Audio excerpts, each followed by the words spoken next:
राज्यभरातील जे शेतकरी पीक विम्याची अत्यंत आतुरतेने वाट पाहत होते, आता त्यात शेतकऱ्यांसाठी अत्यंत महत्त्वाची आणि आनंददायक बातमी समोर आलेली आहे। शेतकरी मित्रांनो, महाराष्ट्र राज्यातील शेतकऱ्यांसाठी पीक विम्याची रक्कम आता मंजूर झालेली आहे। 53,727 कोटी एवढी रक्कम शेतकऱ्यांना मिळणार आहे। गेल्या 5 वर्षात 53,727 कोटीची भरपाई दिल्या जाण्याचा निर्णय घेण्यात आलेला होता, परंतु ते शेतकऱ्यांपर्यंत पोहोचले नव्हते। पण आता चिंता करायची गरज नाही, ते आता थेट शेतकऱ्यांच्या खात्यात जमा व्हायला सुरुवात होणार आहे। राज्यातील सर्व शेतकऱ्यांसाठी आता आलेली ही मोठी खुशखबर आहे। राज्याचे मुख्यमंत्री देवेंद्र फडणवीस यांनी राज्यातील शेतकऱ्यांसाठी एक महत्त्वाची घोषणा केलेली आहे। शेतकरी बांधवांनो, पीक विम्याची प्रक्रिया मोठ्या वेगाने आता सुरू करण्यामध्ये आलेली असून आता पहिला टप्पा आजपासून जमा होण्यासाठी सुरुवात झालेली आहे। तुम्ही अगदी बरोबर ऐकलं शेतकरी बांधवांनो, गेल्या कित्येक दिवसापासून पीक विम्याच्या बातम्या देखील आपण पाहत होतो, परंतु कोणाच्याही खात्यावर रक्कम पाहायला मिळत नव्हती। राज्याचे मुख्यमंत्री देवेंद्र फडणवीस यांच्या माध्यमातून निर्णय घेण्यात आला आणि आता थांबलेली रक्कम अखेर सोडली गेली आहे। पुढील 3 तासाच्या आतमध्ये आता शेतकऱ्यांच्या खात्यावर ही रक्कम जमा होणार आहे।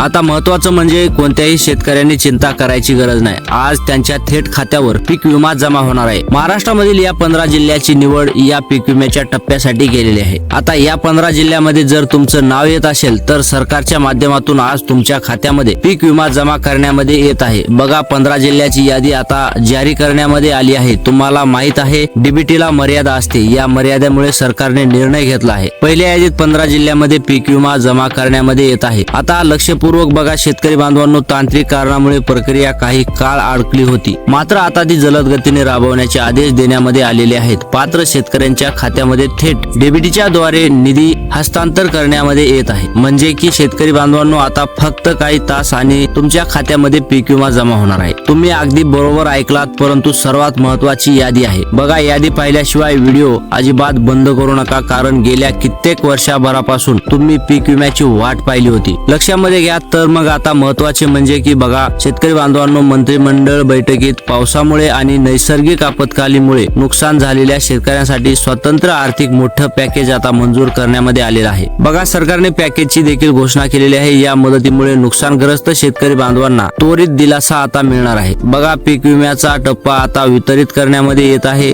आणि टप्प्याटप्प्याने हा निधी शेतकरी बांधवांच्या खात्यामध्ये जमा करण्यामध्ये येत आहे। आता लक्षपूर्वक बघा शेतकरी बांधवांनो, बघा सरकारने स्पष्टपणे सांगितलं आहे याच शेतकरी बांधवांना पीक विमा मिळणार आहे। कोणत्या शेतकरी बांधवांना पीक विमा मिळणार आहे तर साधं सोपं आणि शेतकरी बांधवांनो, तुमच्याकडे फार्मर आयडी कार्ड आहे का? जर तुमच्याकडे फार्मर आयडी कार्ड असेल तर तुम्हाला अडचण अजिबात येणार नाही। लक्षामध्ये ठेवा, बघा आपण इथून मागे देखील सांगत आलेलो आहोत, फार्मर आयडी कार्ड शेतकरी बांधवाकडे असायला पाहिजे। बघा, तुमच्याकडे जर फार्मर आयडी कार्ड असेल तरच कसल्याही प्रकारे अडचण येणार नाही। परंतु बघा, आता सरकारने फक्त या 15 जिल्ह्यामध्ये वितरण करायचा निर्णय घेतलेला आहे। आता या 15 जिल्ह्यामध्ये तुमचं नाव येतं का नाही ते तुम्ही एकदा चेक करून घ्या। अत्यंत महत्त्वाची बातमी आहे, सरकारच्या माध्यमातून आता देण्यामध्ये आलेली आहे।